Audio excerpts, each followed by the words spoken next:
So I'm kind of, Okay. All right. Well, hello, Karen. Thank you so much for being here. I'm excited for us to chat, especially about your book that you sent me.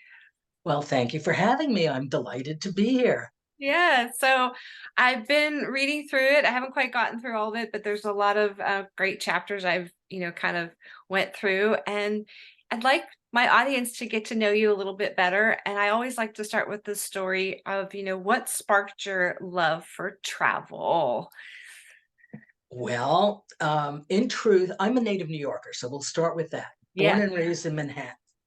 And when I was growing up, my mother had always wanted to travel, but for many reasons couldn't.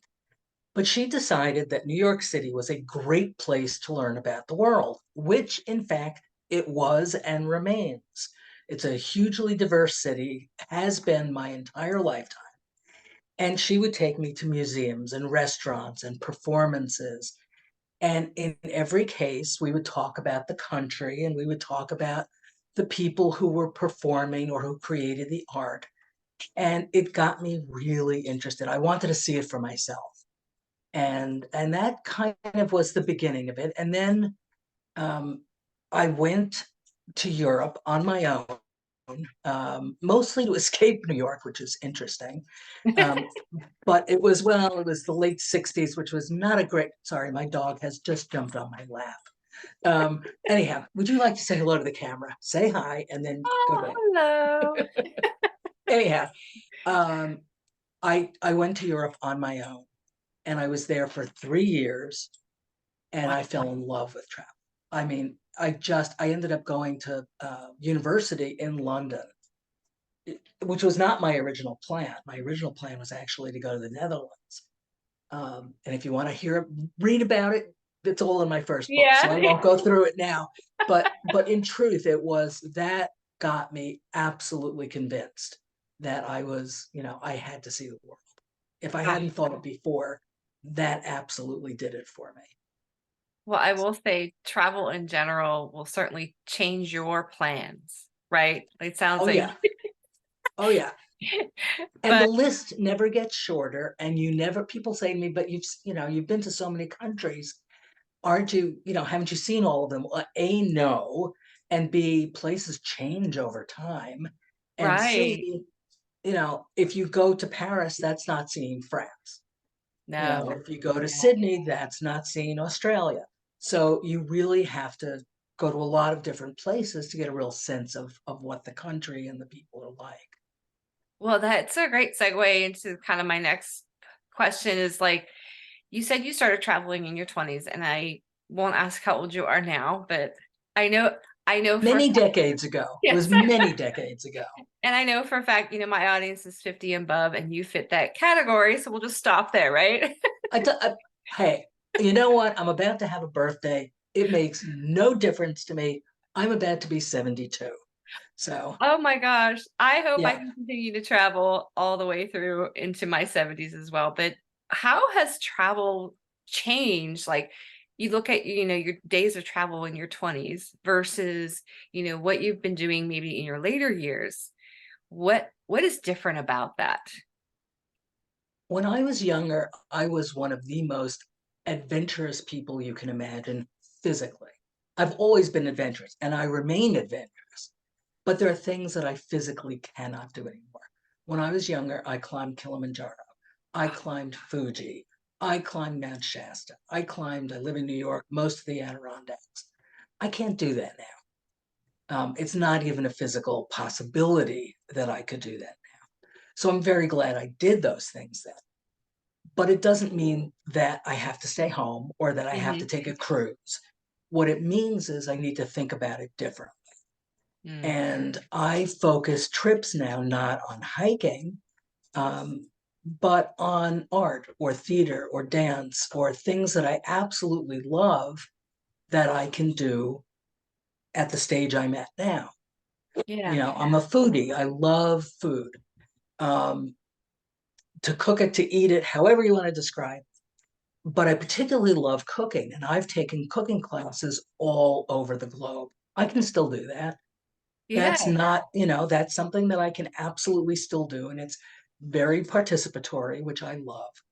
And it gives you a really good sense of the culture. And it's something that I think I can probably do for a very long time. I So, agree. Yes. And food in different countries is just so different than, even if you know, in the US, if you say you have, I don't know, Polish food, it's going to be very different than what you might actually experience in that in Poland itself, right? I yeah. mean, Oh, yeah, absolutely. Absolutely. Although there are some pretty good restaurants around, you know, well, you maybe in New can York. experience it. Yeah, in New York, you In absolutely in New York, yes. I'm in Texas, and that is one thing I do miss about when I lived up north. I felt like there was a little more variety of true ethnic foods, can. Yeah. versus I think mostly what we get down here is Tex-Mex, you know, Yeah. unfortunately. Yeah. Well, you do get really good Tex-Mex though. We do. Um, so I'm an advocate, and I know you are too, as to kind of immersing yourself in the culture when you travel. Can you share, you mentioned food, but I know there's probably some other ways. I know you mentioned a couple in your book of kind of different ways how you've done that, how you've immersed yourself in the culture when Yeah. you traveled. Yeah. Part of it is I love to get lost. And people have that reaction all the time. You do what? And in fact, getting lost is one of the best ways to understand what a culture is like. And I learned this, I don't know where you got to in the book, but from I was in Switzerland and met a group of Swedish students. And I was wandering around with them and we were having a great time. And they said, "Oh, there's a tram. Let's go take it." I went, "Where's it going?" "I don't know." They had no idea. But they said, "Wherever it goes, we'll find something." And so we went off on an adventure on a tram that I had no idea where it was going to, and realized that that's a really smart thing to do. And I did that when I was very young, and I've been doing it ever since. I, you know, take a bus, take a trolley, take a whatever the local transportation is. Yeah, it's fine to go somewhere in particular, but it's also great to just get on one and ride. And when you see something interesting, hop off. You're going to be in a neighborhood, not in a tourist area, Hmm. and sit down at a cafe, people watch. And one of my little tricks, which is not mentioned in the book, but I always bring a book in English. And the and I will hold it up prominently, but not I'll give you a little demonstration with my book, right? We have to do it with the book. Yes, yes. Is you're reading, but you look up occasionally and you look around. So it doesn't look like you're totally immersed in the book. And that gives people license to come over. And if they see it's English, depending upon where you are, there's a lot of people in the world who want to learn English and really want to be able to speak with native English speakers. And especially if you go to a university campus, you will get swarms of people coming over to you. I have done that all over the world, and it's led to invitations for lunches, dinners. Come have coffee with me. Let me take you to my favorite place. It is amazing what that little tiny thing will do. I love Uh, that. I love that. And even, I never took it to that extent, but it for me, I recommend it to others, like, those that are maybe hesitant about eating out on their own, right? Like, take a book with you is usually what I recommend, so that you have something to do. And like, I like the idea of looking up and people watching. I love to people watch too. So yeah, me too. Oh, that's the most fun. yes, exactly. Because you really get to, understand or see the culture through behavior, Yeah, really. Yeah. yeah. Well, and the other thing is if you're on your own, and I only learned this within the last, I don't know, 5 years, like just pre-COVID. So I haven't had that much opportunity to test it out. But on Yelp, I believe it is, and on a couple of other sites, they will tell you restaurants that have communal tables. And if Oh, you go to a restaurant that oh, has a communal table, oh gosh. there are people, if you're sitting and other people are sitting at it, they could have sat somewhere else, but they've chosen to sit at a communal table. And again, having a book in English signals that you're an English speaker. and people will start a conversation with you, or you can start conversations with other people just saying, gee, that looks great. What did you order? I mean, it doesn't have to be anything elaborate, Yeah. No, I but love the communal table idea. That's great. And that kind of ties in with you being a foodie, right? Like, exactly. right. Um, how in general has travel changed over the years? Well, a lot. For Hmm. one thing, I often feel like I'm on a cattle car. You know, Ah, airplanes and airports are no fun. They used to be. And I hmm. used to travel not just for fun, but for business. So I was traveling all the time. And the actual travel now has become a chore. It's a means to getting somewhere else. I used to actually like the process of traveling. I really don't anymore. The seats are so tight and you know, it's just not fun. So that's one piece of it. The other thing is that the world has become a lot more homogenized. When I first started traveling, which was in the 60s, um, I joked, but it was not a big joke. It was true. I could stand somewhere in Europe and look at people's shoes and know exactly which country they were from. Americans were the only ones wearing sneakers. The Dutch wore really clunky shoes, and the Germans, lace ups and boots, Hmm. and the French and Italians always had heels on, the women Hmm. always, and the men always had really stylish shoes. Hmm. No more. Everybody wears sneakers. And the entire globe, It's true. pretty much. Um, so there's that, and there's also it used to be that you'd go somewhere and all the stores would be places that you'd never seen before, Mm. and now it's become all the corporate brands, international brands that are the same, and that's been happening slowly over many years, but it's gotten to the point that unless you're dealing with craftspeople, you're buying all the same things everywhere. Yeah, I don't like that either. I like to see what, the country, the native to the country, like you said, maybe like little booths or craft places that Right. are supporting the local economy and Yeah. not the big box, I guess, is probably what I'm getting at. Yeah, like you said, I get upset too when I see McDonald's. Not that I eat at McDonald's, and I'm like, I Right. mean, I could eat at McDonald's at home. Why would I come to another country to eat at McDonald's? So, Although I will say that at my very first trip to Japan, I'm a coffee addict, and I've been a coffee addict for most of my life. There in Japan at the time, it was almost impossible to get coffee, and if you did, it was ridiculously expensive. mhm. Except I discovered Kentucky Fried Chicken, which was already over there, and it was all over Japan. I would get so excited when I saw Kentucky Fried Chicken, not for the food, The but because I food. could get a cup of coffee. Yeah, yeah. I do when I travel to certain places and I have a inkling that maybe they're not gonna have coffee or the type of coffee that I like, I will wean myself off my coffee before I go You're better than I am. because because then I'll get up past the headache part right before I start my trip. Right. Yeah, so that's Yeah, I've happened been, to me a few times. Yeah. I mean, I've been known to bring a filter and coffee Mhm. if I really don't think I'm going to be able to get it because I am such an. We Uh, all have our vices, right?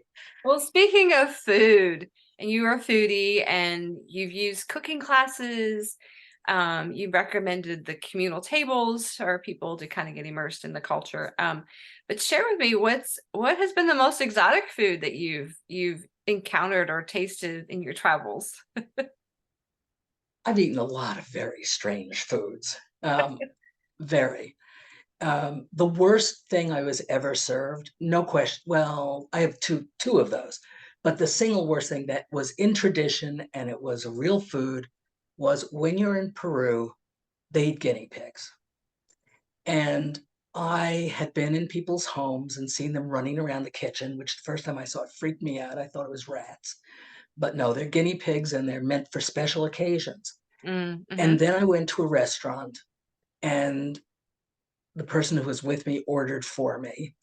And I think he was trying to be a little bit, you know, a little bit nasty. They came out with the guinea pig on a plate and put it facing me with its eyes looking up at me. And I was like, no, I can't do it. I just can't do it. Then they cut it up, which is how they would normally serve it. I could manage to take one bite, and that was it. And I can't even tell you what it tasted like. It took every ounce of self control to eat one bite. There was just something about it.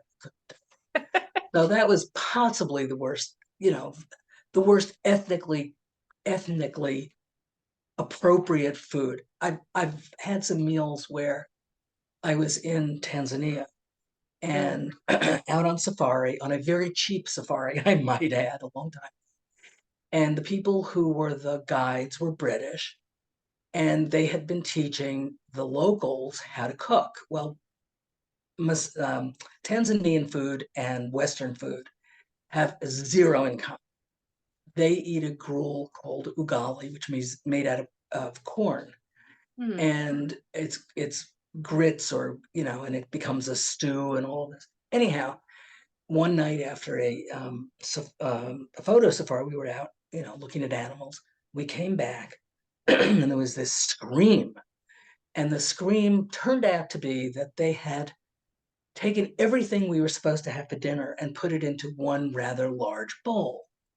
And the bowl had layers of tuna fish, pasta, sardines, fruit salad, tinned fruit salad, a couple of cans of evaporated milk poured over it. Oh, Yeah, it was supposed to be three separate dishes, but it all was one they huge thing. put And it the all oil in. from the sardines, and then the oil from the sardines put on top. And we were all looking at this and going, Oh my ah, goodness. yeah, is there Uh, anything else we can eat? And the answer was, well, there's nowhere to buy food out here. And if you don't eat this, we're going to run out of food later. So we were sitting there laughing hysterically and oh taking my. a sardine and wiping it off and eating the Yeah. sardine.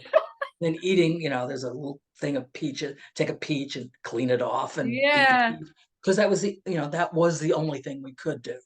Although I think I spent so much time laughing that I'm not sure I ate very much. Yeah. That's interesting. Gosh. Yeah. Well, I was in Peru too, and my son was with me, and he ordered guinea pig. And He ate it. I mean, it was he said it was fine. Um, did you taste it?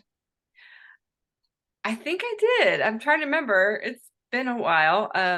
I was curious for sure, so I Yeah. probably did. I mean, I think for me, most of that stuff kind of tastes like chicken. So I know that's yeah, what everybody says. yeah, It was having it served to me with the yeah, beady eyes looking at me yeah, yeah. that, It's that I just, I might yeah, have been okay if I had been already cut up when they served it yeah. to me.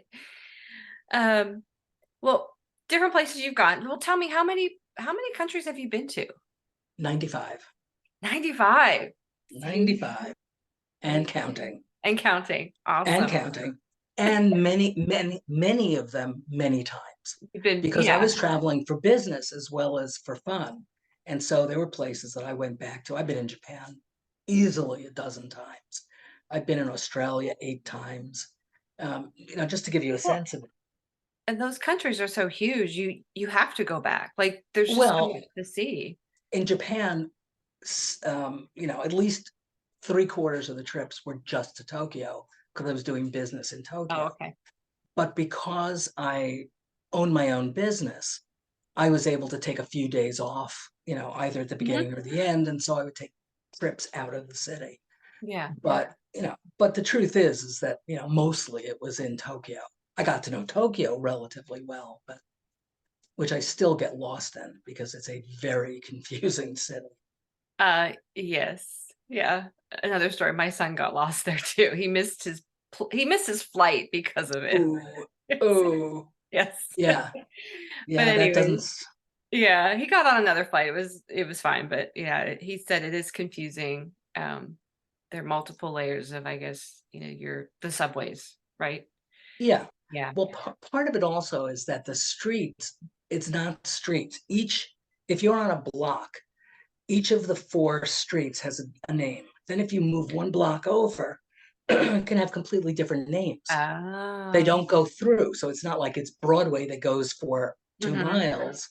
It's Broadway goes for a block, and then it becomes Main Street, and then it becomes Central Avenue, and then it becomes something else. Oh, wow. And it is, I don't know how anybody finds their way around. So, so speaking of places, what has been the most unique, or as I think you say in one of the title of your book is quirky places that you have been to? I have a lot of candidates for that one, but the one that wins always is one of my trips to Australia. My very first trip to Australia. I was there with my boyfriend. We were there for 3 weeks, and we wanted to see as much as we could possibly see. So we went snorkeling in the Great Barrier Reef, and we went to cities, and we went out into the country, and we went to the Olgas and Ayers Rock.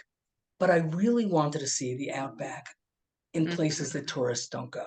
Mm-hmm. And I found this tour that flew us into two opal mining towns. And Mm. at the time, and in fact, it's a chapter in the book because it is such an unusual place. We flew in a little four-seater plane, and the pilot, I kept looking down, going, how does this guy know where he's flying? And so we asked him, how do you know where we are?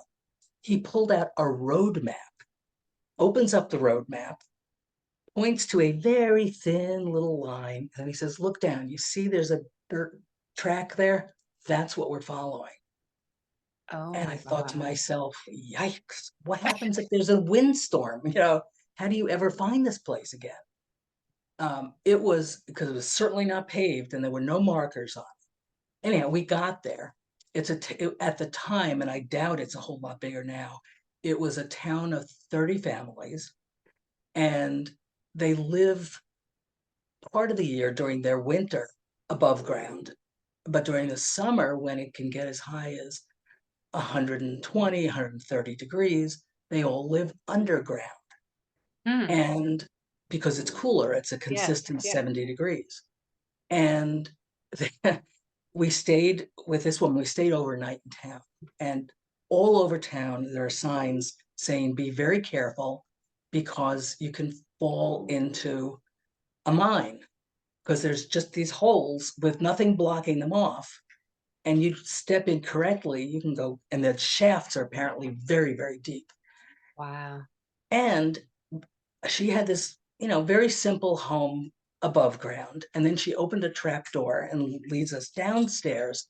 And underneath, we go into a room that's as big as what's upstairs. And it's carved out of the rock and it's been polished. And she has furniture down there. And even with the lights on, it was dark, but it was a very nice room. And she said, and this is, there were a couple, and then she said, and we're building another room. And then she kind of goes like this, like it's a secret. And I'm going, there's nobody around. Why is she whispering? Um, she said that we're so far out in the wilds of the outback that the government never really comes to check on anything. But you're not supposed to mine without a permit. But you're allowed to increase the size of your house.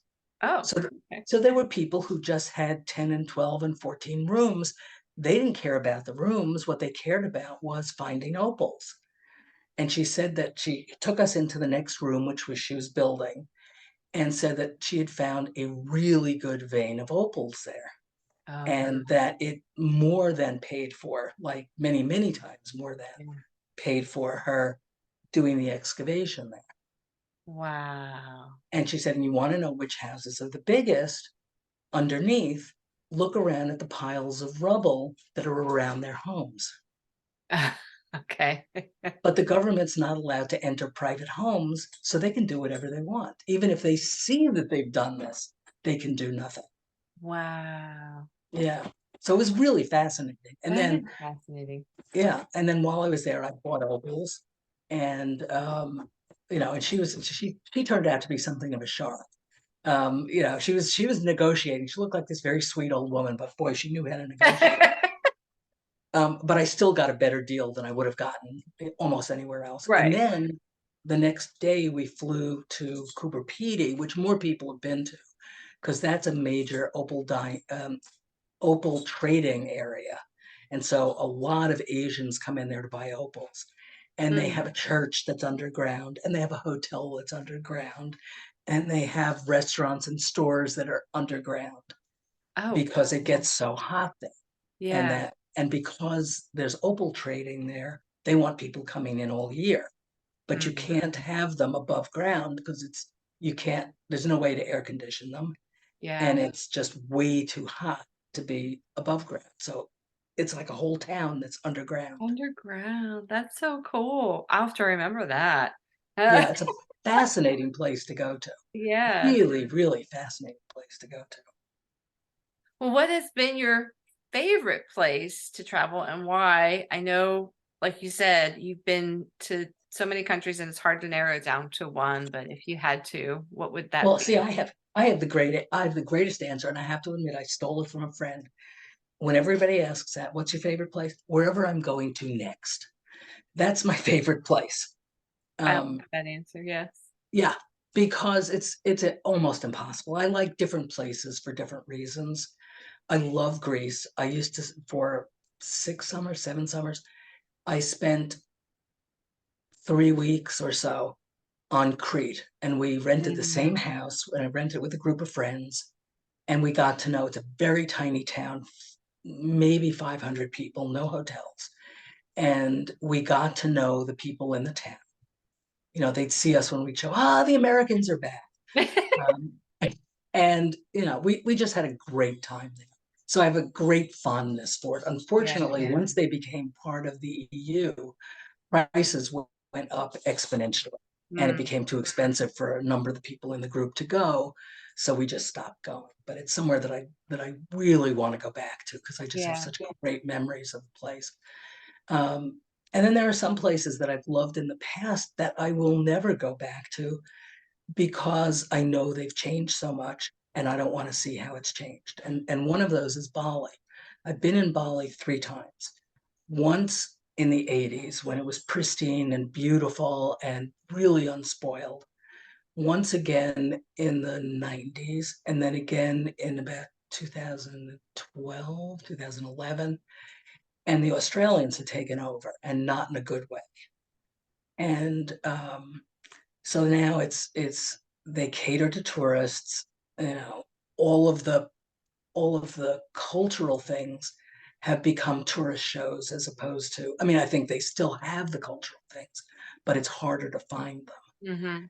Hmm. Whereas when I was there the first 2 times, you'd go out and you'd see women with baskets on their head of offerings, and they would invite you to follow them, and you'd get to a temple, and they were perfectly happy to have you watch them do what they were doing, and there were not that many tourists, and it felt like you were engaging with the culture. And I think it's a lot harder to do that now. And it was the kind of thing when I saw a sign that said antiques made to order that I knew was Oh, true. I have a picture of it because it was just like, what? that's weird. Yeah. Yeah. I think in general, I've heard, a lot of, you know, travel journalists even talk about how it's really hard even because so many more people are traveling now to find those hidden secrets or those little pockets of places that are not touristy anymore. Like it is harder nowadays to find what you probably experienced in Bali in the 80s or 90s, right? Um, Well, but I'll tell you, I went to Lombok, which is the next island going east, and Indonesia is this long. yeah. There are, I don't know, 100 islands or something. So if you go to some of the less traveled islands, they're still pristine. The same time that I went to um, Bali for the third time, I spent most of my time on Lombok, and Lombok was beautiful and not touristy. Now, part of it was there had just recently been a bombing in Bali, so a lot of the Australians stopped for a while. Mm. So it was much quieter, but it's a very different island, and a lot of people won't go there because it's a Muslim island. And if you didn't know, you wouldn't know. Yeah. Yeah. Nobody cares, and they're very, let us say, reform Okay. Muslim, as Yeah. opposed to you're not seeing women in, Reform. burqas, and they're wearing whatever they wear, and they're very friendly, and it's beautiful and pristine. And I think that if you go even further, there are more islands that are, just not touristic. So it's just a question of you have to go a little further and you have to do a little Lower. more home. Yeah. Yeah. So how has travel changed you as a woman? In what ways hasn't it changed me? I think. Right. Um, Loaded question, right? yeah, it is. Uh, it absolutely is. I, I think in many many ways it's made me. I've always been curious, and I think it's made me even more curious. It has certainly made me more tolerant. Um, One of the things that if you travel enough, you learn is there's not one right way of doing anything. There are many ways to do things. And that at the end of the day, people all over the globe basically want the same things. Sorry. Lucas. Sorry. Um, Anyhow, can you hear that? Is Sorry. they scratching? He's scratching. Yeah. Fine. Yeah. Get down. Thank you. You want to come up on my lap? Sorry about this. I could have locked him away, but then he would have been barking. So Barking or whining, right? exactly. So it's, lesser of two evils. Anyhow, but what you discover and what you really take to heart is that people all over the globe, first of all, are kind and welcoming. Governments are not people. People are not governments. They're two very different things. And that at root, people want exactly the same things. They may play out differently, but they want to have a nice place to live. They want to have food. They want their children to have good lives. It becomes the root of what everyone wants. And when you really understand that, it makes you a lot more tolerant. And I think, I mean, I grew up in New York City, so I was used to seeing a very wide variety of Yeah. people. But even more so now, I am absolutely tolerant of an awful lot of things that other people are not, because I understand that it's part of the culture and you have to Mhm. accept it as that, Yeah. I think and that it's okay. understanding the cultures helps with that. Helps. I think just in general, I think a lot of our problems as humans is we don't pause to understand. We don't ask the questions or we don't reflect on, trying to understand why, I think, and then I think if we do that, it makes everything a whole lot better. Yeah, I honestly believe that. And the other thing was, as I said, it made me much more of a risk taker, Uh-huh. in many, many, many ways. I mean, my career was very unusual. Um, I started my own business in 1991 as a consultant when there were very, very few women business owners, Yeah. professional business Hmm. owners. It was, and it was like, well, yeah, that's what I want to do. So I'm going to go do it. And it was not, I mean, it was not, oh, there were no questions about it, but I was willing to take the risk to do it. And I think it made me a big risk taker in a lot of ways. And it also made me much more, or the one thing I became intolerant about was I cannot tell you, I was with someone for 20 years, which was fine. And then after we split up, um, if whoever I was dating was not interested in travel, really real travel, Hmm. it was like goodbye. We are not meant to be together. Yeah. Yeah, Yeah, I agree with you. Just not compromising on, what is important to you, and you have to be able to share that with whomever you're gonna, life partner with, right? So, Absolutely. I mean, there was a guy I was really serious about, and I eventually realized that he really was not interested in traveling. mhm. And even more to the point is he didn't like the idea of me traveling alone.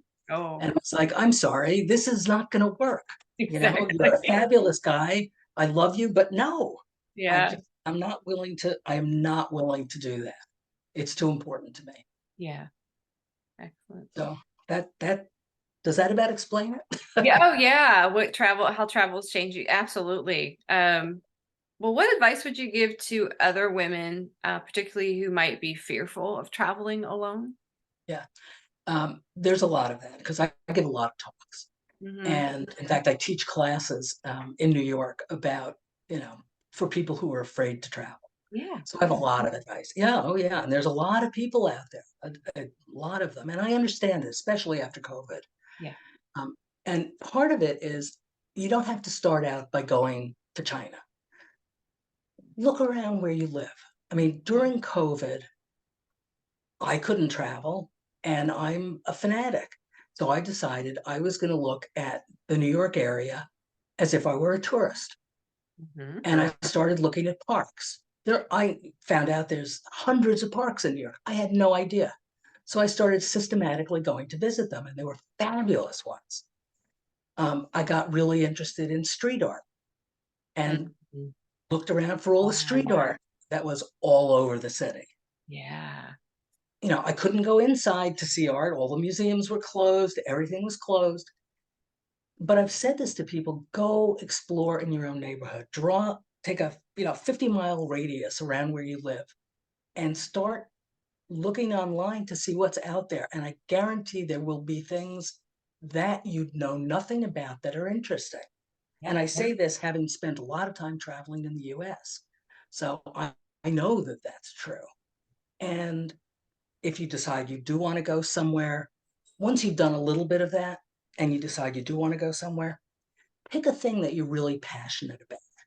It could be history, it could be sports, it could be cooking, it could be theater. It doesn't matter what it is. And plan a trip around that. Hmm. And find maybe a group that is focused on that. I like And that. what that means is you're going to have something in common because you're all interested in the same thing. There's somebody there who knows where to take you. And you've got a built-in group of people who you're going to have something in common. And so it's a really easy way to start traveling if you haven't been traveling in a while, and particularly if you're alone. It's the one thing I say about it is don't go with a big group. Try and find a group that's no more than about 16 or 18 people, because otherwise, A, you get lost in the crowd, and B, when you go into a place, you overtake it, and then you're not going to have the chance to engage with the culture because there's so many. Mm-hmm. Um, but it's a wonderful way I have a friend who recently came back from a weaving tour. She's into weaving, found a weaving tour, and she was in Sweden, Wow. where apparently they do all kinds of really interesting weaving. It would have bored me to tears, but she loved it because Hmm. she was following one of her passions. Yeah. And I take cooking tours because that's what I'm interested in. Yeah. But whatever, and it doesn't matter what you're interested in because there are tours for everything if you do a little research. I love And that. don't feel like you have to go see the sights. Yeah, you're not going to go to Paris and not see the Eiffel Tower. But that's not what the whole trip is. And so you really want to spend time doing things that are interesting to you. I So love that. I love that. Well, I hope I can grow up and be like you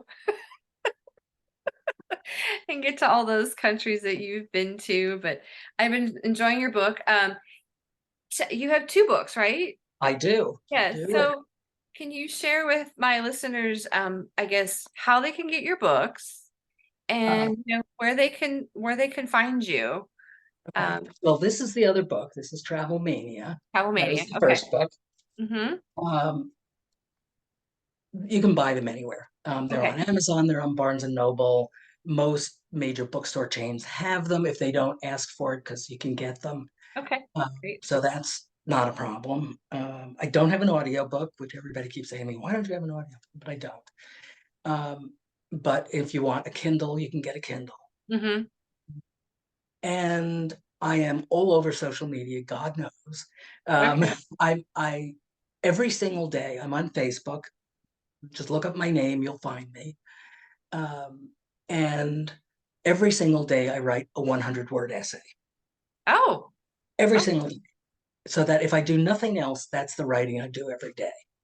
I love it. And yeah, and photographs. And I'm a good photographer, so people love it. Um, and then when I'm traveling, I write longer things and put more photos up about what I've done that day.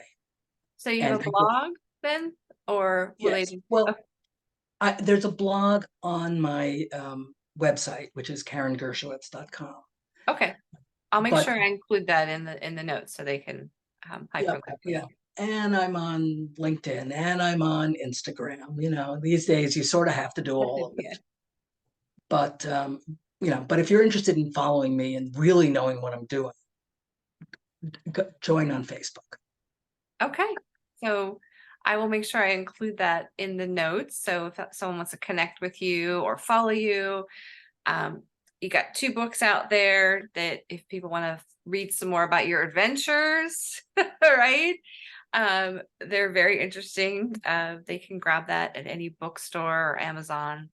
Uh, but thank you. This has been delightful. I'm just so happy that I bring someone on that has had such vast experience in travel and has brought some great wisdom and advice to my listeners. So thank you, Karen. I'll tell you, yes, the one thing we didn't talk about is, so why did I write the books in the first place? And well, so there's 2 questions that I'm gonna answer for you. Okay. First one is, I wrote the books to encourage people to travel because I really am an advocate for people getting out and seeing the world. So that is in truth why I wrote the first book. And then I was going to write a completely different book. And everybody said, no, no, no, no, you got to write another travel book. So, okay. Then I'm writing the third travel book now. As we speak, I am writing another book. Okay. Yeah. And then people will say, how do you remember so many details? They're incredible details. They're from years ago. And so when I was 8 years old, we went down on a family vacation to Florida to visit my grandmother. And my mother said to me, you have to write a journal Hmm. because otherwise you're not going to remember what we did. Hmm. So I did, with little drawings. I still have it. And then anytime we went anywhere else, you got to write a travel journal. And she got me into the habit of doing it. And I started doing it in earnest when I moved to Europe. And I've been doing it my entire life. I may not keep a journal when I'm home, but when I travel, I keep a very detailed travel journal. I And do and the I have same thing. and I have all of them up on my computer. I used to have a transcriptionist, and I read all the handwritten ones into a recording, had her transcribe them, and every single one is labeled with the location and the year.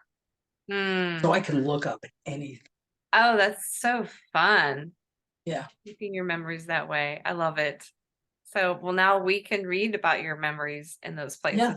your books. And I'll be excited I'll keep my eye out for your third book. I know it might take a little while, but Yeah. definitely Yeah. keep, and it's a process, right? It's a process, Yeah. yes. Well, But very but it good. is in the works. Good. Well, I'm excited to hear more about your adventures. So thank you again for being on the show and just It's been been a delightful. pleasure. Yes, absolutely. Thank you so much, Karen. You are so welcome.